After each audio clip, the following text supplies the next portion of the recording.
A Estrada da Noite, Joe Hill. 32. Após o jantar, Judy disse que tinha de dar alguns telefonemas e deixou George e Bamy na sala de estar. Realmente não tinha de ligar para ninguém, mas sabia que George queria matar as saudades da avó e as duas ficariam mais à vontade sem a presença dele.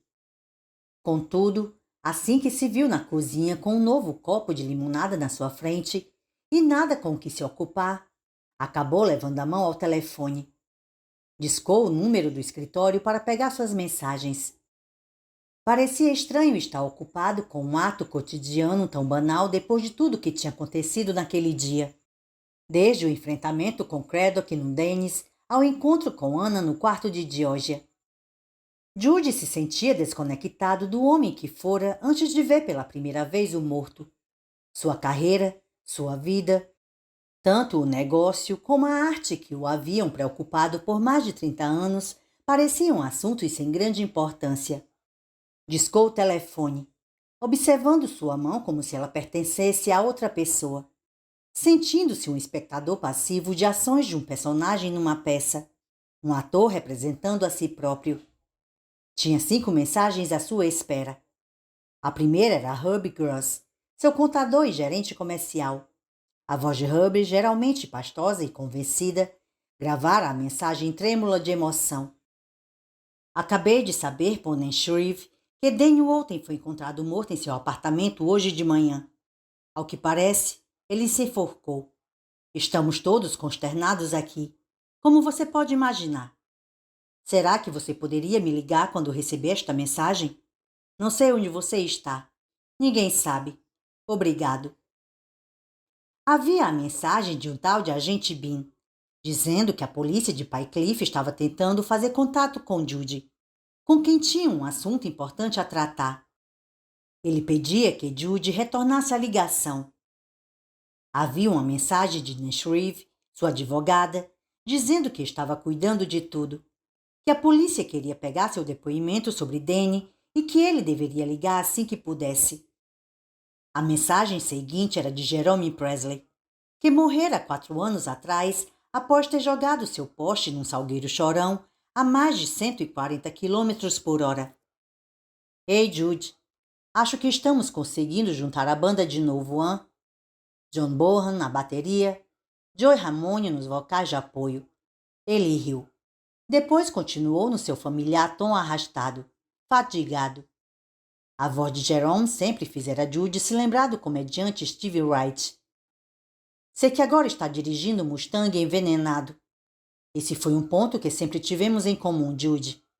Podíamos conversar sobre carros, suspensões, motores, sistemas de som, Mustangs, Thunderbirds, Chargers, Porsches. Você sabe no que eu estava pensando na noite em que joguei meu Porsche para fora da estrada? Estava pensando em toda a merda que nunca tinha dito a você.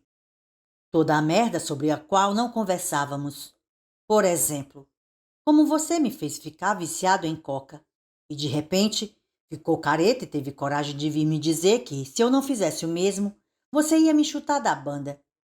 Por exemplo, como você deu dinheiro para Christine comprar sua própria casa depois que ela me deixou, quando ela fugiu com os garotos sem dizer uma palavra.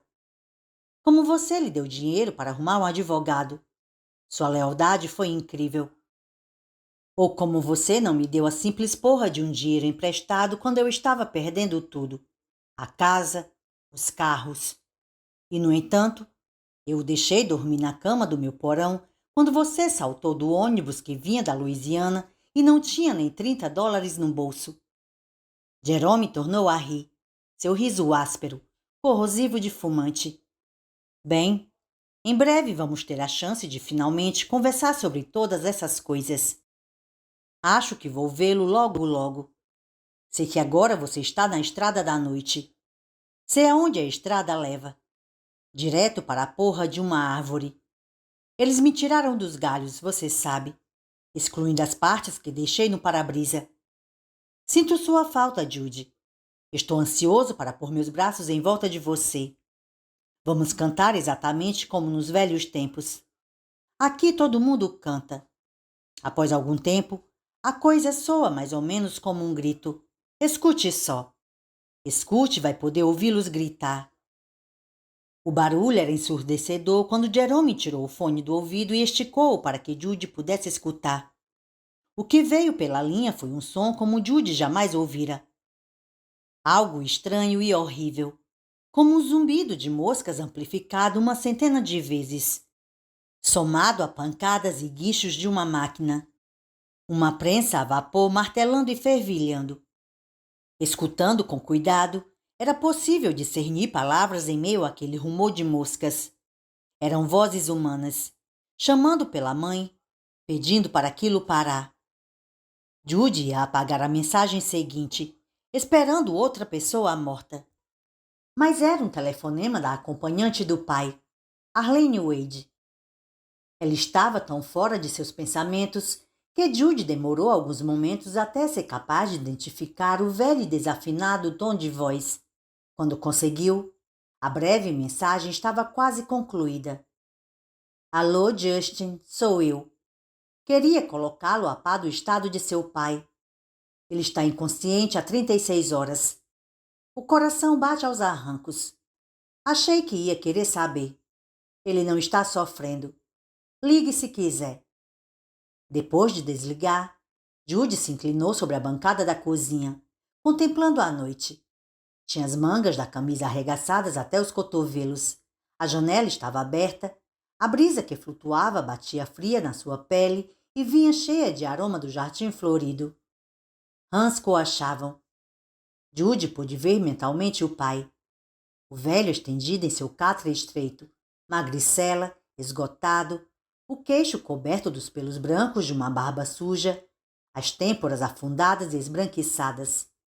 Judy chegou quase a crer que podia sentir o cheiro dele, o suor mal cheiroso, o fedor da casa, um odor que incluía, mas não se limitava a cocô de galinha, porco e ao cheiro de nicotina agarrado em tudo. Cortinas, cobertores, papel de parede. Quando Judy finalmente escapou da Louisiana, estava fugindo daquele cheiro tanto quanto escapando do pai. Correra, correra e correra. Fizera música, fizera milhões, passara muito tempo tentando pôr o máximo de distância entre ele e o velho. Agora, com um pouco de sorte, ele e o pai podiam morrer no mesmo dia. Poderiam caminhar juntos pela estrada da noite. Ou talvez fossem dividir o banco do carona da picape cor de fumaça de Craddock McDermott. Os dois sentados tão perto um do outro que Marty Kauzinski poderia pousar uma de suas garras descarnadas na nuca de Judy. O cheiro dele enchendo o carro, o cheiro da casa. O inferno devia cheirar daquele jeito.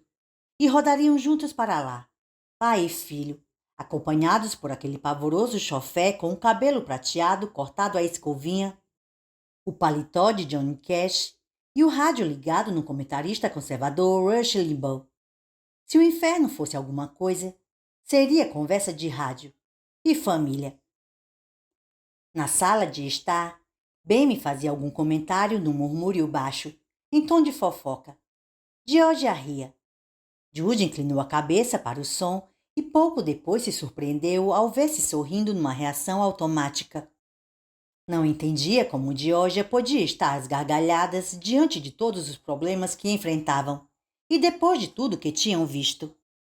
O riso de Georgia era uma qualidade que Judy apreciava nela acima de todas as outras. Adorava a música profunda, caótica daquele riso e o modo como Georgia se entregava completamente. Aquilo mexia com ele também. O fazia se abrir um pouco mais. Mal passava das 7 no relógio do micro-ondas. Ia voltar para a sala e se juntaria às 2 jogando conversa fora durante alguns minutos de descontração. Depois tentaria captar a atenção de Georgia e daria um olhar significativo para a porta. A estrada estava à espera. Tinha tomado sua decisão e já se afastava da bancada da cozinha quando foi atraído por um barulho.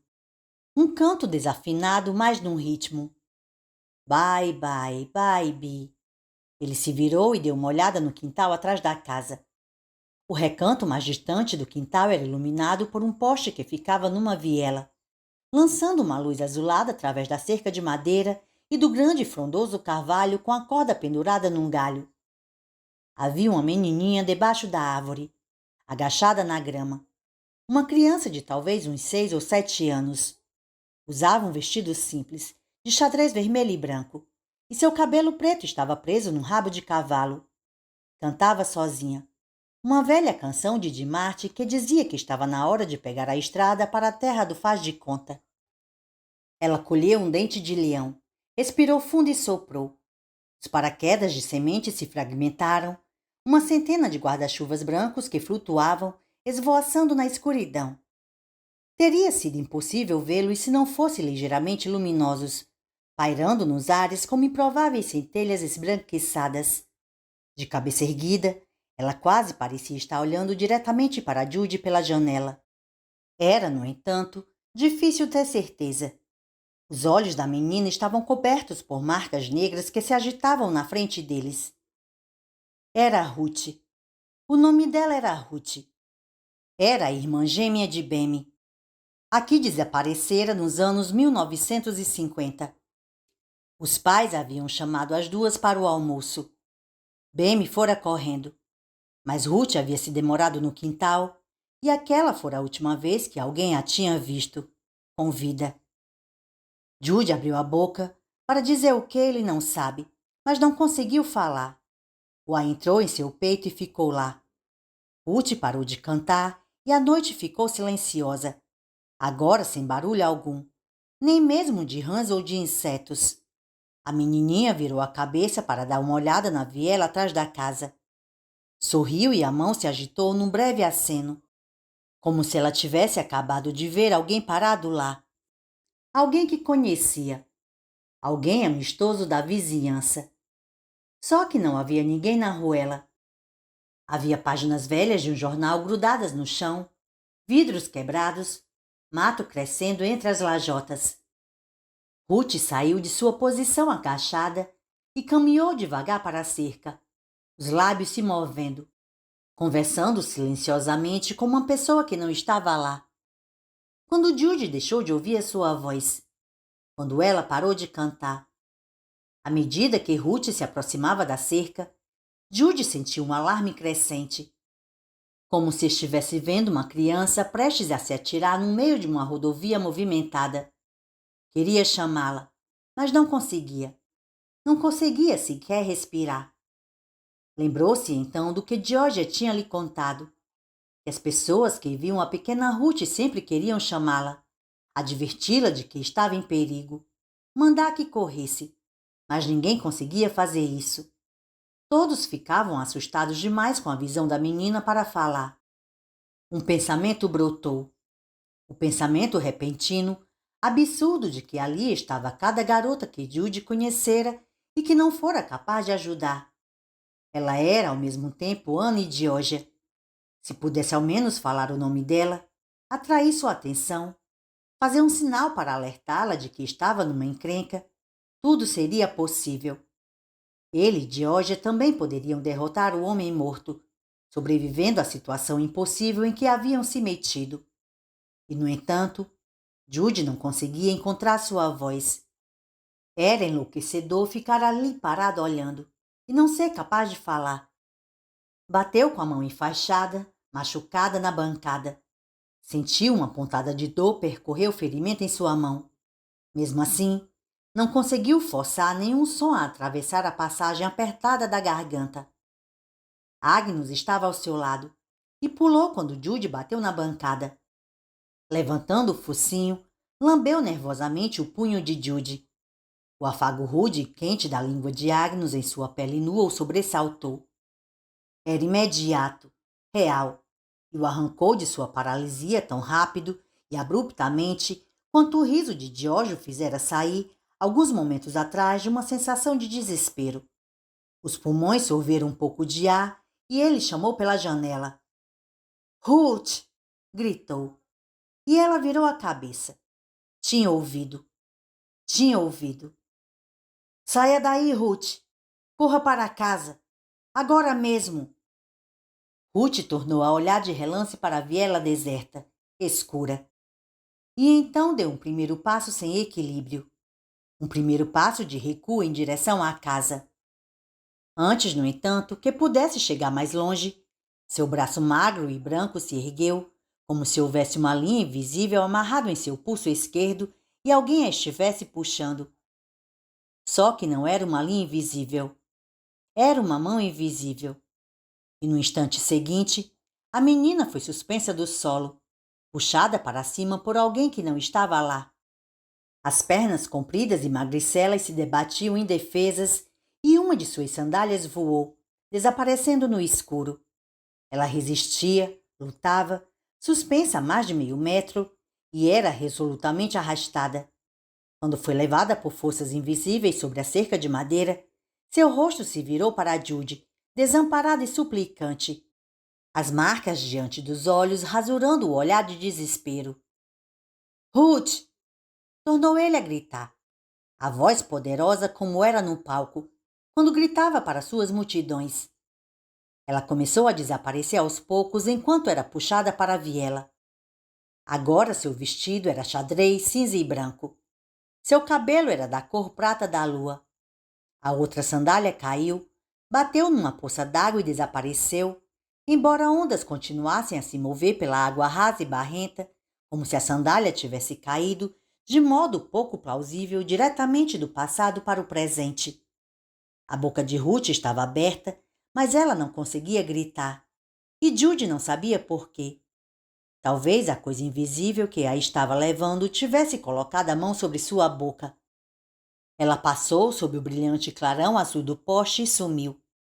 A brisa fez o jornal sair rolando pela ruazinha deserta com um barulho seco de chocalho. Agnes tornou a ganir e deu outra lambida no dono. Jude tinha o olhar parado, um gosto ruim na boca, uma sensação de pressão nos tímpanos.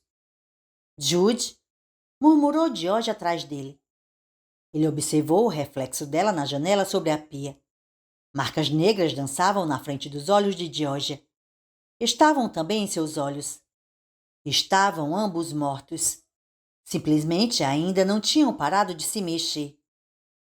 O que aconteceu, Jude? Não pude salvá-la, disse ele. A menina, Ruth, eu a vi sendo levada. Não podia dizer a Georgia que, de alguma forma, sua esperança de que pudesse salvar-se a si mesmo tinha ido com ela. Chamei seu nome. Chamei seu nome, mas não pude alterar o que aconteceu. Claro que não pôde, querido, disse Bemi.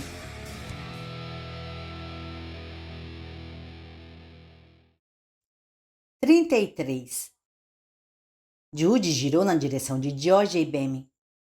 George estava no vão da porta da cozinha, parada diante dele. Seus olhos eram apenas seus olhos, sem marcas de morte sobre eles. Bemi tocou no quadril da neta, cutucando-a para poder passar.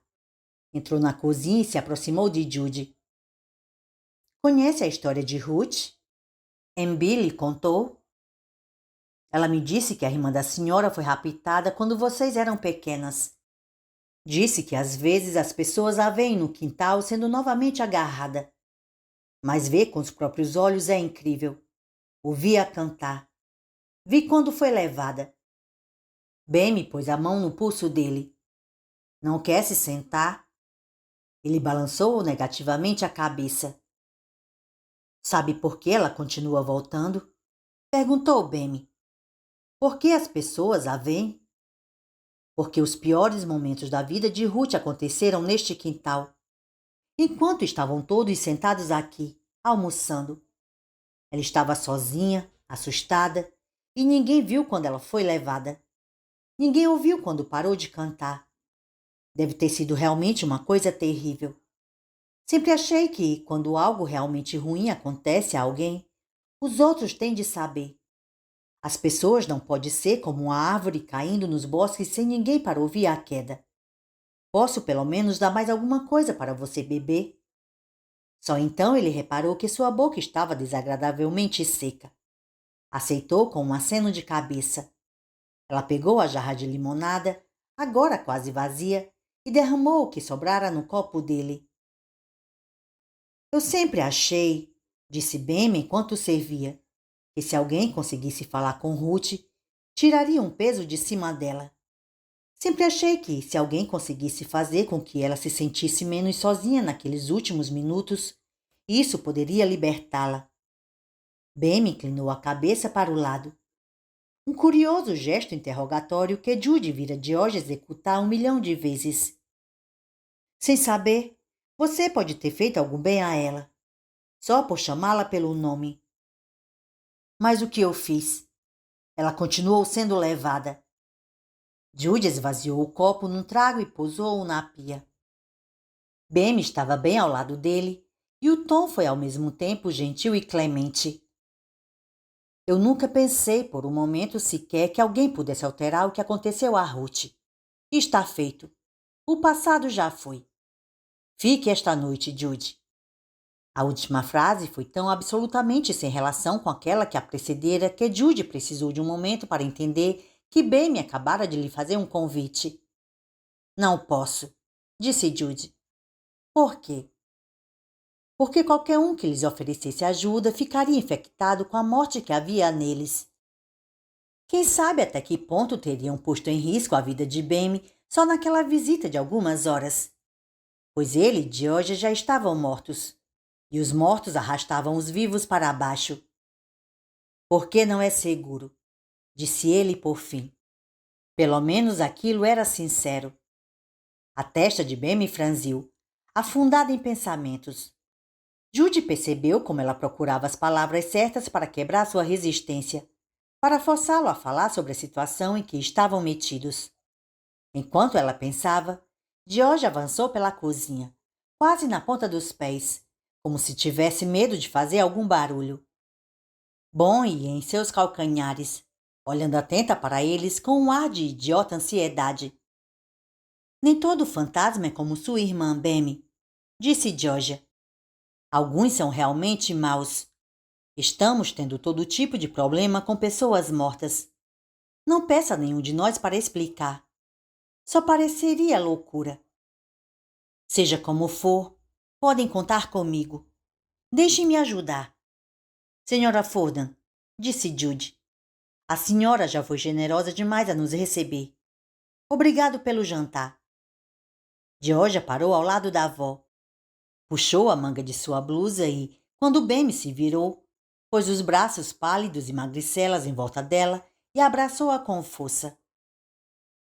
Você é uma boa pessoa e gosto muito de você, disse Georgia. A cabeça de Bem continuava voltada para Judy. Se eu puder fazer alguma coisa, mas não pode, disse Judy. É o que acontece com sua irmã lá nos fundos. As pessoas podem gritar o quanto quiser, mas não conseguirá alterar o modo como as coisas se passaram. Não penso assim. Minha irmã está morta. Ninguém prestou atenção quando ela parou de cantar e alguém a pegou e a matou. Mas você não está morto. Você e minha neta estão vivos e aqui comigo, em minha casa. Não se entreguem. Os mortos ganham quando a pessoa para de cantar e se deixa levar pela estrada com eles. Esta última frase fez Judy dar um solavanco nervoso, como se tivesse encostado a mão em metal e recebido uma carga inesperada de eletricidade estática. Havia uma ideia ali sobre se entregar, sobre cantar, uma mensagem cujo sentido ele ainda não conseguia captar. A noção de que ele e George estavam prestes a sair definitivamente de cena, a sensação de que estavam tão mortos quanto a moça que acabara de ver no quintal, era um obstáculo que nem o outro pensamento conseguiria contornar.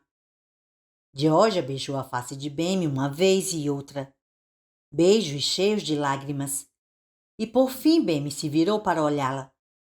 Pôs as mãos nas bochechas da neta. Fique, disse Bem, faça-o ficar. E se ele não ficar, deixe que parta sem você. Não posso fazer isso, disse Georgia. E ele tem razão. Não podemos continuar a envolvê-la nisso. Um homem que era nosso amigo morreu porque não se afastou de nós a tempo. Com a respiração ofegante, Bem me pressionou a testa contra o seio de Georgia. Sua mão se elevaram e entraram no cabelo da neta. Por um momento as duas mulheres balançaram juntas, como se estivessem dançando muito devagar. Quando retomou o controle, o que não demorou, Beme tornou a erguer os olhos para Georgia. Beme estava vermelha, com o rosto úmido e o queixo tremendo, mas aparentemente parara de vez de chorar. Vou rezar, Mary Beth. Vou rezar por você. Obrigada, disse Georgia. Estou contando com sua volta. Estou contando que vou vê-la de novo, quando você achar um meio de acertar as coisas. E sei que vai achar, porque é esperta, generosa e é a minha menina. Bem inalou ruidosamente o ar e deu uma olhada de lado, lacrimosa, na direção de Judy. Espero que ele valha a pena. Georgia riu, um som baixo, convulso, quase um soluço, e abraçou a avó mais uma vez. Vá então, disse Beme. Vá se tem mesmo de ir. Já fomos, disse Georgia.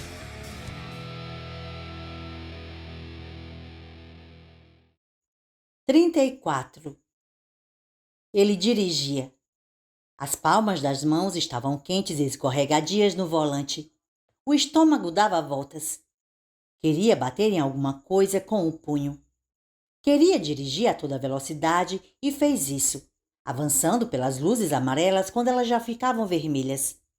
E quando não conseguia passar a tempo por um sinal e tinha de respeitar o tráfego, ficava bombeando o acelerador, aumentando impacientemente a rotação do motor. O que sentira na casa ao ver a menininha morta ser capturada, aquela sensação de impotência, tinha se condensado e se materializado em raiva e num gosto de leite talhado na boca. Durante alguns quilômetros, Georgia só observou, mas acabou pondo a mão em seu braço. Judy estremeceu, assustado com o contato pegajoso e frio da pele de Georgia contra a dele. Queria respirar fundo e recuperar o autocontrole, mais por causa dela do que dele mesmo. Se um dos dois devia ficar daquele jeito, que fosse Georgia. Tinha mais direito de estar nervosa depois do que Ana lhe mostrara no espelho. Depois de ter visto a si própria morta. Não compreendia sua serenidade, sua firmeza, a preocupação com ele. Não conseguia respirar fundo e se acalmar. Quando um caminhão na sua frente demorou a arrancar depois de o sinal abrir, Judy pousou a mão na buzina. Tira essa porra do caminho! Gritou pela janela aberta, tirando o fino do caminhão e cruzando a dupla linha amarela para ultrapassar. Georgia removeu a mão do braço dele, pousou-a no colo, virou a cabeça e ficou olhando pela janela. Avançaram uma quadra. Pararam em outro cruzamento. Quando ela falou de novo, foi num murmúrio baixo divertido. Não era para Judy ouvir. Falava sozinha. Talvez nem estivesse de todo consciente de estar falando alto. Olha só. O mais detestável lote de carros usados de todo este vasto mundo. Onde se acha uma granada de mão quando se precisa de uma. O que foi? Perguntou ele. Mas na realidade já sabia o que era e estava dando um puxão no volante, encostando o carro no meio-fio e pisando no freio. À direita do Mustang ficava um amplo estacionamento, tudo brilhantemente iluminado por lâmpadas de vapor de sódio em postes de aço de 10 metros de altura. Os postes se lançavam sobre o asfalto como fileiras de alienígenas com 3 pés, um silencioso exército invasor do outro mundo. Cordões tinham sido esticados entre os postes e 1001 bandeirolas azuis e vermelhas chacoalhavam ao vento, adicionando um toque festivo ao lugar. Passava das 8 da noite, mas os vendedores ainda faziam negócios. Casais se moviam entre os carros e se inclinavam para examinar os adesivos de preço colocados nos vidros das janelas. Georgia franziu a testa. Sua boca se abriu de um modo que sugeria estar prestes a perguntar que diabo Judy estava fazendo. É este o lugar? Perguntou Judy. Que lugar? Não se faça de boba. O cara que a molestou e a tratou como puta. Ele não... Aquilo não foi... Eu não diria exatamente que ele... Eu diria. É aqui, Ela observou as mãos de Judy agarrando o volante, a brancura dos nós dos dedos. Provavelmente ele nem está aí, disse ela. Judy escancarou a porta e se lançou para fora. Passavam carros buzinando e o cheiro quente da fumaça dos escapamentos se agarravam às suas roupas. Georgia saiu pelo outro lado e olhou para ele por cima do Mustang. — Aonde você vai? — Vou procurar o cara. — Qual é mesmo o nome dele? — Entre no carro. — Quem eu estou procurando? Não me faça sair por aí esmurrando aleatoriamente vendedores de carros usados. Não vai entrar aí sozinho disposto a bater num sujeito que você nem conhece. Não, não vou entrar sozinho. Vou levar o Agnus. Olhou para o interior do Mustang. O cachorro já estava enfiando a cabeça no espaço entre os dois bancos da frente e olhava para Judy com ar de expectativa. Vamos, Agnus. O gigantesco cachorro negro saltou para o banco do motorista e depois para a estrada. Judy bateu a porta e começou a circundar a frente do carro. O torso denso e escorregadio de Agnus rente a ele. Não vou dizer a você quem é, disse ela. Tudo bem, vou perguntar. George agarrou o braço dele. O que está querendo dizer com isso? O que vai fazer? Vai sair por aí perguntando aos vendedores se eles costumavam trepar com garotas de 13 anos? Então o nome veio à tona. Pipocou na cabeça de Judy sem qualquer aviso. Ele estava pensando em como gostaria de enfiar um revólver na cara do filho da puta e se lembrou. Rugg. O nome dele é Rugg. Como o revólver. Você vai ser preso. Não tem nada de entrar aí. É por isso que caras como ele conseguem escapar impunes. Porque pessoas como você não param de protegê-los, mesmo quando sabem melhor do que ninguém o que eles fazem. Não estou protegendo ele, seu babaca. Estou protegendo você. Judy arrancou o braço da mão dela e começou a dar meia volta, pronto para desistir, mas fervendo de raiva. Então reparou que Agnus se afastara. Deu uma rápida olhada em volta e localizou-o com facilidade.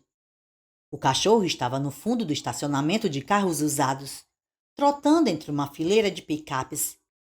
De repente virou e desapareceu atrás de uma delas. Agnus! Gritou Judy. Mas um caminhão de 18 rodas passou roncando e a voz dele se perdeu na barulheira do motor a diesel. Judy foi atrás do cachorro. Ao olhar de relance por cima do ombro, viu Georgia bem atrás dele, a face pálida, os olhos arregalados. Estavam numa grande rodovia, num estacionamento movimentado. Sem dúvida, um péssimo lugar para perder um cachorro. Ele alcançou a fileira de picapes onde vira Agnus pela última vez. Virou-se e lá estava ele. A 3 metros de distância, sentado nas patas traseiras, deixando um homem calvo, muito magro, de blazer azul, coçá-lo atrás das orelhas. Era um dos vendedores e o crachá no bolso da frente dizia Rugg.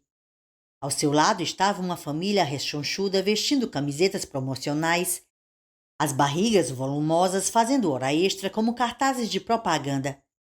A pança do pai vendia cerveja Coors. O seio da mãe fazia uma campanha nada persuasiva da Academia Curves. O filho, mais ou menos de 10 anos, tinha uma camiseta da rede de lanchonetes Rutgers e provavelmente poderia usar o sutiã das 2 garçonetes peitudas. Parada ao lado deles, Hugh parecia quase um elfo.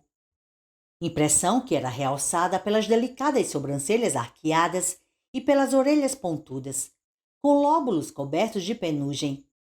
Seus mocassins tinham franja. Judy sentiu maior desprezo por esse tipo de sapato. Bom garoto, dizia Rugg para Agnus. Olhem que bom garoto. Judy diminuiu a marcha, permitindo que George o alcançasse. Ela estava prestes a passar por ele, mas então viu o vendedor calvo e recuou. Rugg levantou os olhos, sorrindo polidamente. O cachorro é da senhora? Os olhos dele se estreitaram e um reconhecimento confuso cruzou suas feições. Mas é a pequena Mary Beth Kimball, toda crescida. Olhem como ela está.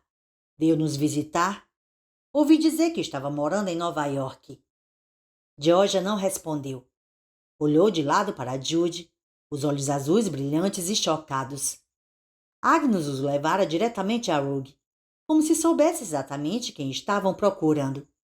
Talvez, de alguma forma, Agnes de fato soubesse. Talvez o cachorro de fumaça negra que vivia dentro dele tivesse meios de saber. Georgia começou a sacudir a cabeça para Jude. Não, não faça. Mas ele não lhe deu atenção. Avançou um passo pelo lado dela, concentrado em Agnes e em Rugg. Rugg desviou o olhar para Jude. O rosto dele se iluminou de espanto e prazer. Oh, meu Deus! É Judas Coyne! O cara famoso do rock and roll. Meu filho tem todos os seus discos. Não posso dizer que gosto muito do volume em que ele os ouve. Pôs um dedo no ouvido, como se os tímpanos ainda estivessem ressoando de um último encontro com a música de Jude. Mas vou lhe dizer uma coisa. Você realmente o marcou. Também estou a fim de deixar uma boa marca em você, seu babaca, disse Jude, impelindo o punho direito contra a cara de Rugg e ouvindo o nariz dele estalar.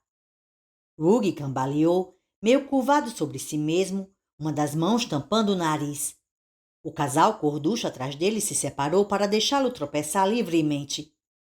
O filho sorriu e ficou na ponta dos pés para ver a briga por sobre o ombro do pai. Jude lhe aplicou uma esquerda no estômago, ignorando a explosão de dor que disparou pelo talho da palma de sua mão. Segurou o vendedor de carros quando ele começou a cair de joelhos e atirou-o no capô de um Pontiac com um adesivo colado por dentro do para-brisa. Se você quiser, é seu. Barato.